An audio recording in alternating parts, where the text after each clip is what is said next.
I swear, Ethan, you work too much, Ava laughed, brushing flour from her cheek as we stood in my tiny kitchen. I work so we can afford that dream apartment you keep showing me, I said, smiling. You want the one with the balcony, remember? She leaned against the counter, eyes glowing. I just want you there. The rest doesn't matter. That line, God, I believed it like gospel. Every word from her felt like truth. We'd met 3 years ago at a client party. She spilled wine on my shirt, panicked, and apologized like it was the end of the world. I'd laughed it off. Somehow that night turned into dinners, then love, then forever plans. You're thinking again, she teased, snapping her fingers in front of me. I was just remembering how lucky I am, I said. She smirked. You always say that. Maybe I'm the lucky one. No, I whispered. It's me, she laughed softly, then her phone buzzed. She glanced at it, quick, like it was nothing. Still, I noticed the shift. Her eyes darted away, her hand flipping the phone face down. Work again? I asked, trying to sound casual. Yeah, just a client thing. You know how it is. Of course. I smiled, pretending not to feel that tiny sting. I turned back to the stove, stirring the pasta we'd planned together. You ever wish things would just slow down? I asked all the time, she sighed. But we're young. This is the hustle phase. Right, I forced a grin. Hustle now, breathe later. She slipped her arms around my waist from behind, her head resting on my shoulder. Don't think too much, Ethan. We're okay, right? Yeah, I said, though part of me didn't believe it. Later that night, I watched her sleep beside me. Her breathing was steady, peaceful. Mine wasn't. I thought about how much I loved her, how much I'd built my world around her smile. Ryan had warned me once. You love too hard, man. People take advantage of that. I'd laughed at him then. Not Ava, I'd said. She's different. That word echoed in my head now. The next morning, she rushed out early for another meeting. I kissed her cheek, tasting coffee and lip gloss. Call me when you're done? Always, she said, flashing that smile, the one that could erase doubt. When the door closed, silence filled the apartment. I stared at her coffee cup, still half full, lipstick on the rim. Something about it felt too perfect, too staged. But I pushed the thought away. Love wasn't about suspicion. It was about trust. That evening, Ryan stopped by with takeout. How's Miss Perfect? He asked, grinning. She's good, I said. Working hard. He leaned back on the couch. You sure that's all she's doing? I frowned. What's that supposed to mean? Nothing, man, just you've been quiet lately. Don't lose yourself trying to keep someone else happy. I'm fine, I lied. Ava and I are solid. Ryan studied me for a moment, then nodded. All right. Just remember, love shouldn't make you second-guess yourself. His words lingered long after he left. That night, Ava called. Hey, baby. Sorry I couldn't text. The meeting ran late. It's okay, I said softly. Did it go well? It did. I'll tell you all about it tomorrow. Can't wait, I replied. When the call ended, I stared at the ceiling, listening to the hum of the city outside. Every kiss, every promise, we'd built a world that felt sacred. But sometimes even holy things crack before they break, and deep down, I felt the first fracture forming. Hey, you're home late again, I said, as Ava kicked off her heels. She sighed, rubbing her temples. Client dinner ran long. You know how they are. Another client dinner? I asked lightly, though my stomach twisted. She smiled without looking up. Ethan, you're not jealous, are you? Of course not, I lied. I just miss you sometimes. She walked past me, her perfume lingering in the air. We'll have time later, promise. Later never came. Her laughter used to fill the apartment. Lately it stopped the second I entered a room. The silence between us grew heavier each night like invisible fog. I finally called Ryan. You ever get the feeling something's off? He didn't hesitate. With Ava? Yeah, I froze. What do you mean, yeah? Come on, man. I've seen her phone light up during dinner, and she flips it faster than a magician. You really think that's normal? She's busy. Her job? Busy people still make eye contact, he cut in. You've been defending her for months. When are you going to start defending yourself? I exhaled sharply. You don't know her like I do. I know you, he said quietly. And you sound scared to know the truth. That line hit me harder than I wanted to admit. 2 nights later, Ava surprised me with a dinner reservation. "Let's reset," she said, her eyes bright, hopeful. I wanted to believe her. The restaurant glowed with soft lights and music. For a moment, it almost felt like us again. "This place is beautiful," I said. "Only the best for you," she smiled. We ordered wine, laughed about old memories. For the first time in weeks, I let my guard down. Then her phone buzzed. She froze mid-sip, eyes flicking to the screen. I caught it before she could turn it over. The message flashed clear as day. Unknown. Can't wait to see you again. My hand went cold around the glass. She reached for the phone quickly. "It's nothing." "Who's that?" I asked. My voice stayed calm, too calm. "Just a coworker," she said, slipping the phone away. "Coworkers usually have names," I replied. Her eyes narrowed. "You're really doing this now?" "I just asked a question, and I just told you, drop it." The table fell silent. Only the soft clinking of cutlery from nearby tables filled the air. I stared at her across the candlelight. "I'm not accusing you of anything, Ava. You don't trust me," she snapped. "That's the real problem." I swallowed the lump in my throat. "You're right. Maybe I don't." Her chair scraped back. "I'm done with this conversation." She stood, tossing her napkin on the table, and walked out. I sat there, staring at the untouched plates. The waiter approached awkwardly. "Sir, would you like the bill?" "Yeah," I muttered. When I got home, the apartment was dark. Her shoes were gone. My reflection stared back from the window. Blank, hollow, Ryan called. "How'd dinner go?" She left. "Because you asked a question?" "Because I saw a message."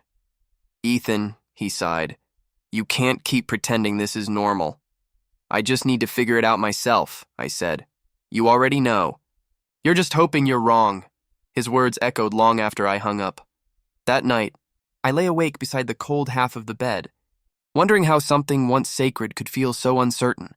And for the first time, I admitted to myself, maybe the cracks had been there all along. The rain started before I even left the car. I sat there gripping the bouquet in my hands like it could stop me from shaking. Ava had texted that her business trip got canceled. "Stuck home exhausted," she said. I thought I'd surprise her. Flowers, takeout, a quiet night. Maybe fix what had been cracking between us. By the time I reached her apartment door, my heart was hammering. I knocked once, twice, no answer. Then I heard laughter. Low, male, too close. Something inside me froze. I turned the handle. "It wasn't locked, Ava." I called softly. The sound that followed will never leave me. Her gasp. Then silence. When I stepped in, I saw her. Barefoot, wrapped in a blanket, standing beside a man I knew too well. Daniel Pierce, my regional director. My boss. For a second, my brain refused to process it. "Daniel?" He turned slowly, calm as if I'd just interrupted a meeting. "Ethan, didn't expect you." Ava's face went pale. "Ethan, wait, this isn't what it looks like." I laughed, but it came out broken. "Then please tell me what it is." She stepped forward. "I was going to tell you when? After your next business trip?" I snapped. Daniel straightened his shirt. "You should calm down. We're all adults here." I looked at him, disbelief burning in my chest. "Adults? You're sleeping with my fiancé, Daniel," Ava cried. "It wasn't supposed to happen like this." "Like what?" My voice cracked. "Like you falling into bed with my boss?" "I didn't plan it," she said, tears streaking her cheeks. "You were always working, and he was just there." My hands trembled. "So I was too loyal, too boring? That's your excuse?" Daniel smirked faintly. "Ethan, maybe you should go." "She's upset." "Upset?" I took a step closer. "You're lucky I don't put you through that wall." "Stop!" Ava shouted, grabbing my arm. "Please don't make this worse." I looked at her hand on me, those fingers that used to feel like home. I pulled away. "You already did that," she covered her face. "I never wanted to hurt you." "Then why did you?" Her answer came out like a whisper. "I don't know. That was the worst part. She didn't even know. No reason, no regret deep enough to undo what she'd done. I turned toward the door, chest tight, vision blurry.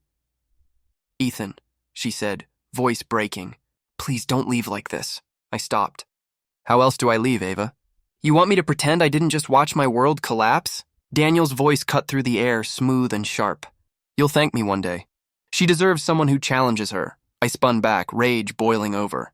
You think being a manipulative bastard makes you a challenge? He smirked. It makes me honest. I stepped closer, close enough to see the arrogance in his eyes. You'll choke on that honesty one day, Ava shouted. Stop it, both of you! The thunder outside cracked loud enough to shake the windows. My heart felt just as loud. I dropped the flowers on the floor. The petals scattered, bright and broken. Those were supposed to be for you, I whispered. She looked down at them, crying harder. I'm sorry, Ethan. No, I said, voice trembling.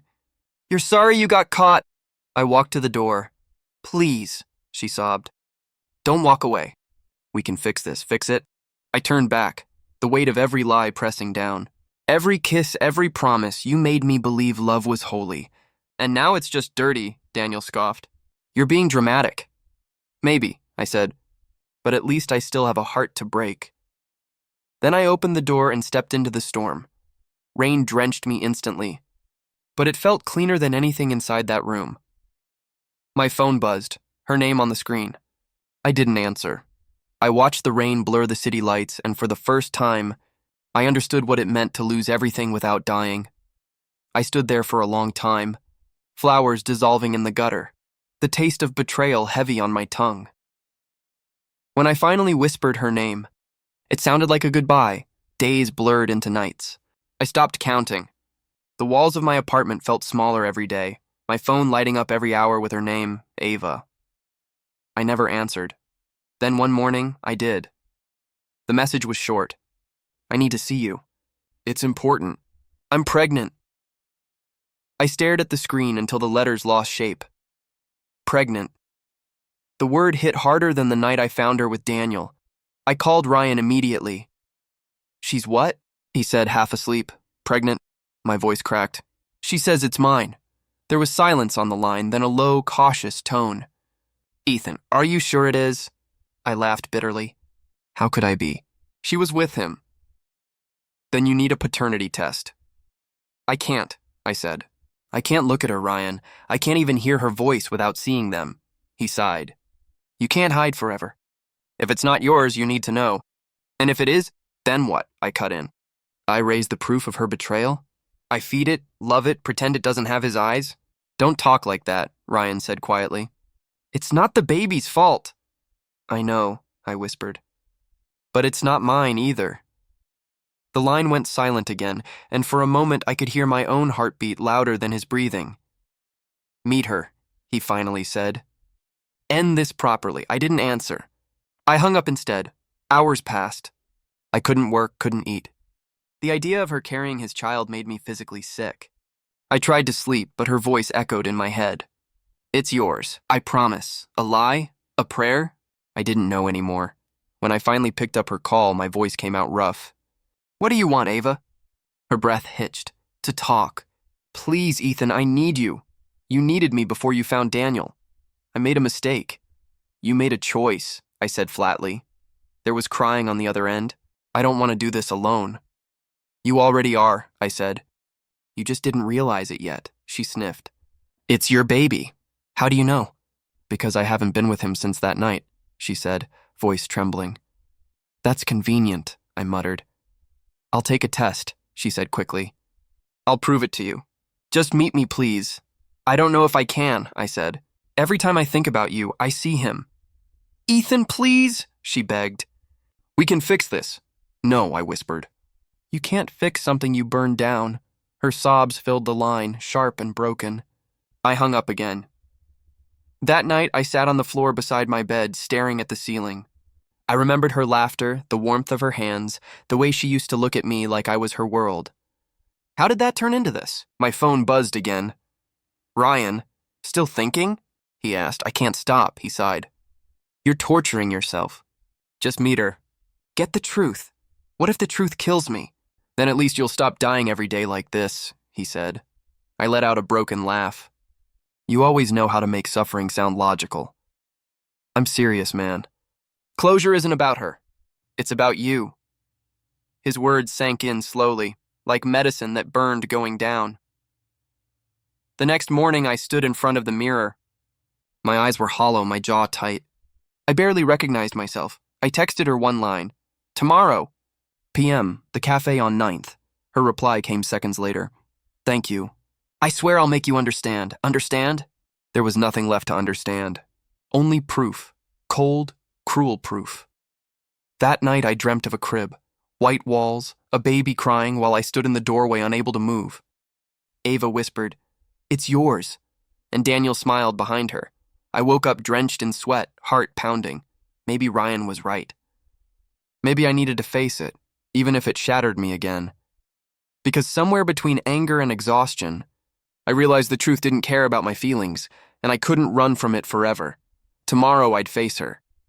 And whatever came next, I'd finally know which pain belonged to me. The cafe smelled like burnt coffee and regret. Ava was already there, sitting by the window, her eyes swollen from crying. I almost turned around, but she saw me before I could. "Ethan," she whispered, standing. "Thank you for coming." I didn't answer. I sat across from her, the table between us feeling like a border I'd never cross again. "You look tired," she said softly. "So do you." My voice was flat. "Let's just get this over with." She slid an envelope toward me. Her hands trembled. It came this morning. I stared at it for a long time before opening it. The paper inside was thin, but it felt heavier than steel. One line ended everything. Probability of paternity. 0%. The world went quiet. Even the sound of the rain outside disappeared. Ava's voice broke the silence. I didn't mean for this to happen." I looked up slowly. "Didn't mean to?" Tears streamed down her face. "Daniel, he made me feel small. He said you didn't appreciate me. I was drunk, confused." "Stop," I said, cutting her off. "You weren't confused, you were bored," she flinched. "That's not true." "Yes, it is," I said. "You wanted more attention, more excitement, more something, and he gave it to you. You chose him." Her hands shook as she reached for mine. "Please, Ethan, I'm sorry. I was stupid. I love you." I pulled my hand back. "You don't love me, Ava. You loved the version of me that made you feel safe until someone shinier came along." She sobbed harder, covering her face. "I swear I didn't plan this." "Maybe not," I said. "But you didn't stop it either." Her voice cracked. "He said he'd leave his wife for me. He lied. I thought—" She trailed off, broken. I stared at her, this woman I once would have built a life for, and realized she wasn't who I thought she was. Maybe she never was. "So," I said quietly, "what now?" "I don't know," she whispered. "I thought maybe we could start over. I'll do anything. Please." I laughed, cold, hollow. "Start over? With what? Lies? A baby that isn't mine?" "I'll end it with him," she cried. "I already did. I'll raise the baby alone. Just don't hate me." "Hate you?" I repeated softly. "No, I don't have the energy for that anymore." Her lips trembled. "Then what do you feel?" I thought for a moment. "Empty." She collapsed into the chair, sobbing uncontrollably. I wish I could undo it. "You can't," I said. "You didn't make a mistake, Ava. You made a choice." That silenced her. Completely. The only sound left was her crying and the rain tapping against the glass. I stood up. "Goodbye, Ava." "Ethan, please." But I was already walking away. I didn't look back. Outside, the rain hit my face like tiny needles. For the first time in months, I didn't feel numb. I felt something sharp, something clean, freedom.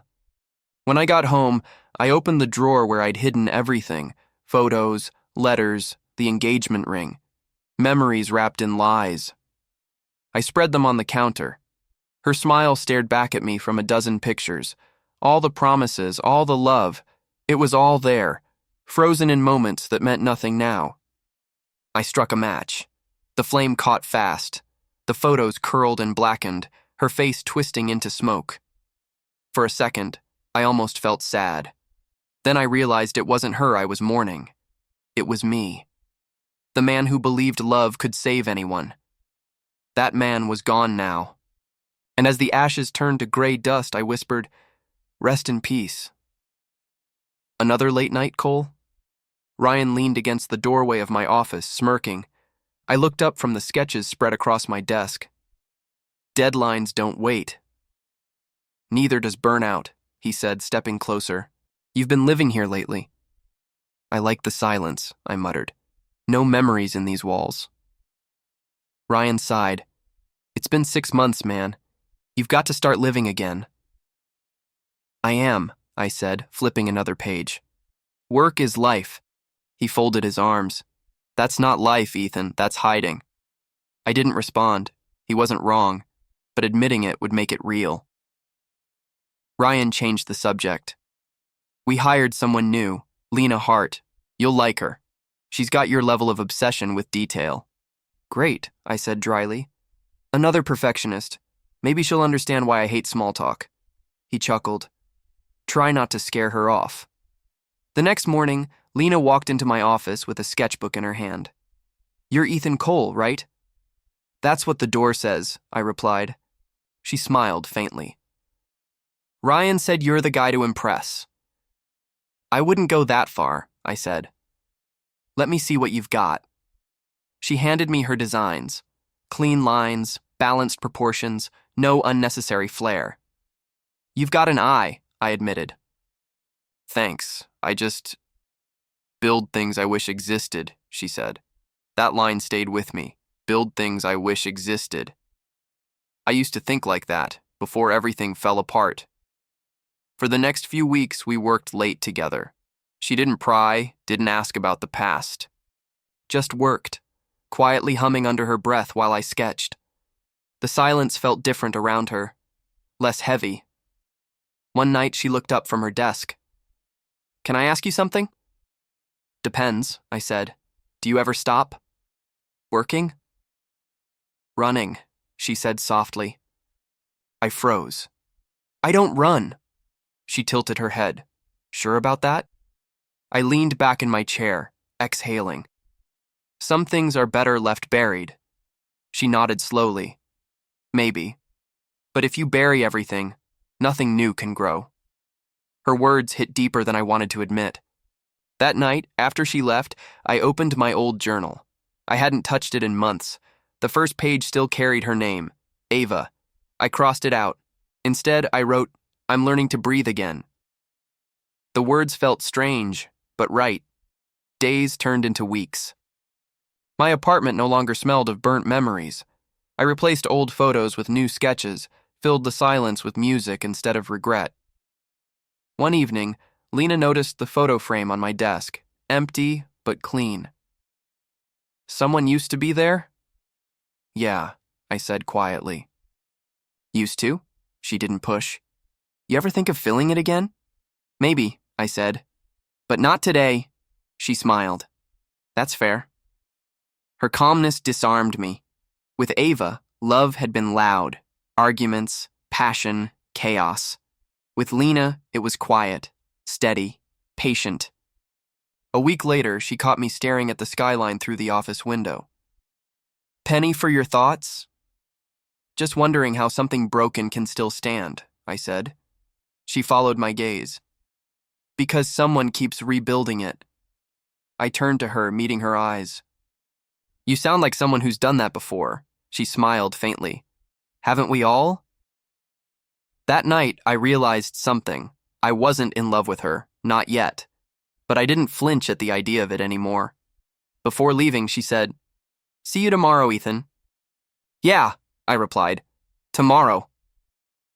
When the door closed, I whispered to the empty room, Maybe tomorrow won't hurt so much. For the first time in a long while, I believed it. It was late evening when I saw her again. Ava stood in front of my office building, clutching a soaked umbrella, her eyes red and desperate. Ethan, she whispered when I stopped a few steps away. Please don't walk away, I froze. You shouldn't be here. I had nowhere else to go, she said, voice trembling. I tried calling. You never answered. I changed my number for a reason, I said quietly. I know. I deserved that. She wiped her tears. Daniel left me. His wife found out and he threw me out. I lost everything, Ethan. My job, my home, everything. I stared at her. Part of me wanted to feel sorry. Another part wanted to laugh. So now you remember me? Her face twisted in pain. Don't say that. I never stopped thinking about you. Funny, I said, because I stopped thinking about you the moment I realized who you really were. She took a shaky step closer. Please, just hear me out. I know I hurt you, but I was lost. He promised me a life, and I was stupid enough to believe him. You were too good, too calm, and I mistook that for distance. I shook my head slowly. You didn't mistake it. You wanted chaos, and you found it. Congratulations, she sobbed quietly. You hate me. No, I said. I don't hate you anymore. Hate means I still care, and I don't. That made her flinch harder than shouting ever could. I wish I could take it back, she whispered. The lies, the nights, all of it. I wish I'd stayed with you, I sighed. You taught me something important, Ava. She looked up, eyes wide with hope. What? I met her gaze. You taught me what love isn't. Her lips parted, but no words came out. She just stood there, trembling, as if the truth itself hurt more than betrayal. Behind me, the glass doors opened. Lena stepped out. Ethan, everything okay? I turned slightly. Yeah, just unfinished business. Ava's eyes darted to her. So this is her, she said bitterly. You moved on fast, Lena stayed calm. It's not about moving on. It's about healing, Ava laughed hollowly. Healing? He used to say the same things to me. Lena looked at me. Do you want me to wait inside? I nodded. Please. As Lena walked away, Ava's voice cracked. She doesn't know you like I do. You're right, I said. She knows the version of me you destroyed. She swallowed hard. Ethan, I'm begging you. I have nothing left. Let me make it right. Make it right? I said softly. You can't unbreak something that was shattered by choice. Tears spilled down her cheeks. Please, just one chance. I swear I'll spend the rest of my life making it up to you. I looked at her for a long moment. The woman in front of me wasn't the Ava I once loved, just a ghost of her. All the beauty, the charm, the spark, it was gone. I already gave you my heart once, I said quietly. I'm not giving you the ashes. She covered her face and sobbed. Ethan, don't leave me again. I took out my phone, opened the last message she'd sent, the one I never replied to, and deleted it. The screen went blank, and with it, something inside me finally loosened. I forgive you, I said. But forgiveness doesn't mean return. Her voice broke. So this is it? This was it a long time ago, I said, turning away. As I walked toward my car, I saw her reflection in the glass, small, defeated, fading into the night. When I reached Lena, she asked quietly, You okay? Yeah, I said. For the first time, I really am. And when my phone stayed silent that night, I knew peace didn't always come with closure. It came with letting go. I was sipping coffee at my desk when Ryan burst into my office, grinning like he'd just won the lottery. You won't believe what I just heard, he said. I raised an eyebrow. If it's about deadlines, I'm already miserable enough. He shook his head. No, man. It's Daniel Pierce. He's finished. I looked up slowly. Finished how? Ryan dropped into the chair across from me. Fraud, embezzlement. The board found out he's been siphoning company funds for years. They're pressing charges. For a moment, I didn't react. The words just hung in the air like distant thunder. You're serious? Dead serious. His name's everywhere. News, social media, everything. He's done. I leaned back, feeling the weight of it settle in. And Ava? Ryan hesitated. She's caught in it too. Apparently, he used her name for some of the fake accounts. HR fired her this morning. I stared at the floor. The same floor I'd once paced on the night I found out about them. Now it felt like the world had come full circle. I didn't do anything, I murmured. You didn't have to, Ryan said. Karma's got better timing than any revenge plan. I let out a slow breath. I thought I'd feel something. Satisfaction. Relief. And? He asked. Nothing, I said quietly. Just peace, Ryan nodded. That's how you know you've healed. He stood to leave but paused at the door. You know, Ethan, you didn't destroy them. You survived them. That's the real win. His words lingered after he left. I survived them. Later that night, I walked through the city alone. The air was cool, the streets alive but calm. My phone buzzed once, Ava's name. I didn't open the message. I didn't need to. Instead, I looked up at the skyline, the same one I used to dream of showing her when I made partner. I smiled. The dream didn't die. It just changed owners, a familiar voice called out behind me. You look different tonight, Lena said, catching up. Do I? She nodded. You're not carrying it anymore. The past? The pain, she said softly. I laughed a little. Maybe I finally put it down. We walked in silence for a bit before she asked, Do you ever think about them? Sometimes, I admitted. But only like old news. It's there, but it doesn't matter anymore. That's progress, she said, smiling. I stopped at the corner and looked at her. Do you believe people get what they deserve? She thought for a moment. Eventually. Life has a strange way of balancing the scales. Yeah, I said quietly. I saw it happen today. Her eyes softened. Did it make you happy? I shook my head. Not happy, just free. She smiled faintly. Then maybe that's better. As we reached her car, she touched my arm. I'm proud of you, Ethan. For what? For choosing peace over revenge, I smiled. It wasn't really a choice. It just happened when I stopped needing justice. She opened her door but paused. That's how justice really works, you know. It doesn't need your help. It just needs time. I watched her drive away, her taillights fading into the night. The city glowed softly around me, and for the first time in years, the noise didn't feel overwhelming. I pulled out my phone again, staring at the unread message from Ava. My thumb hovered for a second before I deleted it without opening it. No anger. No satisfaction. Just peace. As I walked home, the sound of rain began to fall. Gentle, cleansing. I tilted my head back and let it hit my face. Ryan was right. I didn't destroy them. I survived them. And survival, I realized, tasted a lot like justice. The city was quiet that night, the hum of traffic far below, and Lena and I sat on the rooftop of the office building, legs dangling over the edge. You ever get used to the quiet? She asked softly. I shrugged. I used to hate it. Silence reminds me of what I lost. And now? Now it's peaceful, I admitted. Not empty, just space to think, she smiled faintly. I like that version of you, I laughed quietly. You should. The old one got burned along with some old photographs, she chuckled. I heard about that. Ryan told me. Did he? I raised an eyebrow. He's trying to make me sound dramatic, I bet. Maybe, she said teasingly. But you were. You still are, a little. I looked out at the skyline, the glow of buildings reflecting in my eyes. You know, I still dream about her sometimes, Ava. Her gaze softened. Does it hurt? I shook my head. Not anymore. Not the way it used to.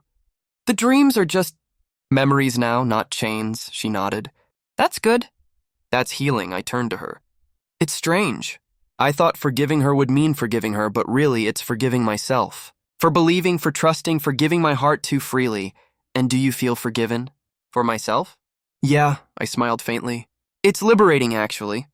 Like I finally stopped dragging that weight around. Lena shifted closer.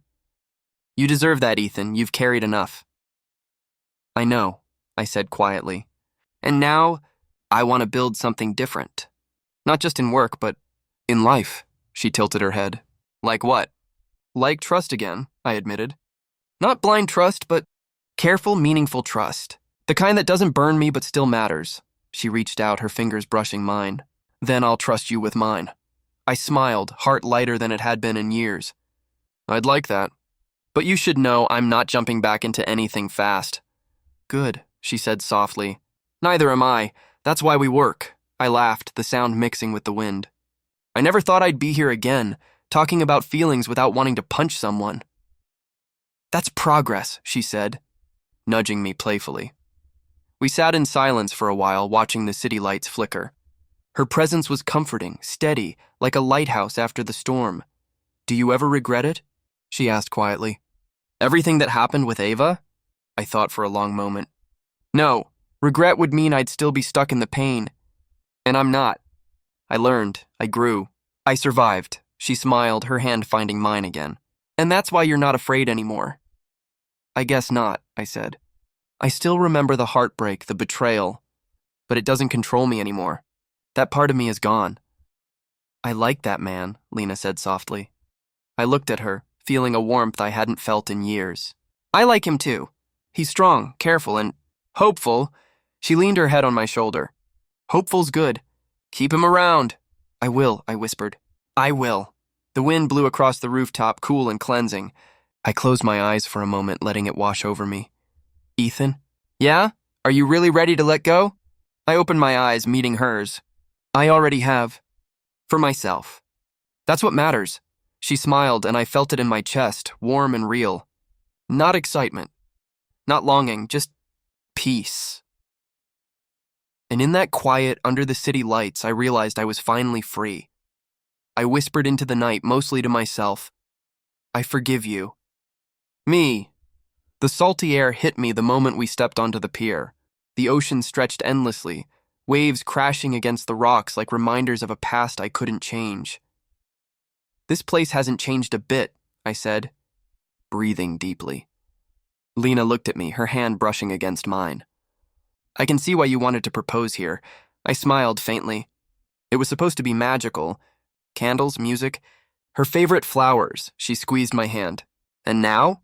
Now it's just calm, I admitted. No expectations. No memories weighing me down. Just the waves, the wind, and me. She tilted her head, studying me. Do you still think about her? I hesitated. Sometimes. But it doesn't hurt anymore. Not like it used to. I've accepted it all, the betrayal, the heartbreak. I survived it, Lena nodded. And you're stronger because of it. I hope so, I whispered. Some days I feel like I'll always carry her shadow, but moments like this, I realize it's fading. She stepped closer. Do you believe in love again? I looked at her, the sun reflecting off the water, golden and warm. Not the way I used to. I believe in healing. Her lips curved into a gentle smile. Healing is better than forgetting. We walked along the edge of the pier, the boards creaking beneath our feet.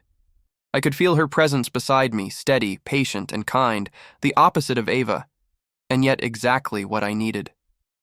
Ethan, she said softly, I don't want to rush you, but I want to be part of your life, if you let me. I stopped and faced her, taking both her hands in mine. You've already been part of it, I said. You've helped me breathe again. I'm ready to trust again, carefully, slowly. Her eyes glistened in the fading sunlight. That's all I ask. Slowly, carefully, together. I nodded, feeling a calm I hadn't felt in years. I like that! Together we can build something real. No illusions, no chaos, just honesty and patience. She leaned in closer. Then let's start here. Right now, I hesitated for a moment, the wind brushing past us. Then I leaned in and our lips met. The kiss wasn't fiery or desperate. It was soft, deliberate, full of the quiet strength we'd both been searching for. When we pulled back, I rested my forehead against hers. It doesn't erase the past, I said. It doesn't forget the pain, but it closes the circle, she smiled. That's all I wanted, to share this moment with you, not to rewrite history. I took a deep breath, watching the waves roll endlessly toward the shore. I used to think love was fragile, dangerous, maybe even cruel. But I see now it can break you, yes. But it can also rebuild you stronger than before if you know when to walk away. She squeezed my hands. And you did. I nodded, feeling an inner calm wash over me. The man who had loved and lost, who had been broken and betrayed, was gone. In his place stood someone who understood that life wasn't about clinging to pain, but embracing the chance to heal. I never thought I'd feel this peace again, I said quietly. You deserve it, Lena said softly. We both do. I let out a long breath, the sound mingling with the waves. Then let's keep moving forward. No shadows, no regrets. She leaned her head against my shoulder, and together we watched the horizon glow in amber and gold. And in that moment, I realized something important. Every kiss can feel holy again. Once you've learned to let go, the ocean didn't care about the past. Neither did I. I whispered into the wind, mostly to myself. I'm free. And for the first time in years, I truly was.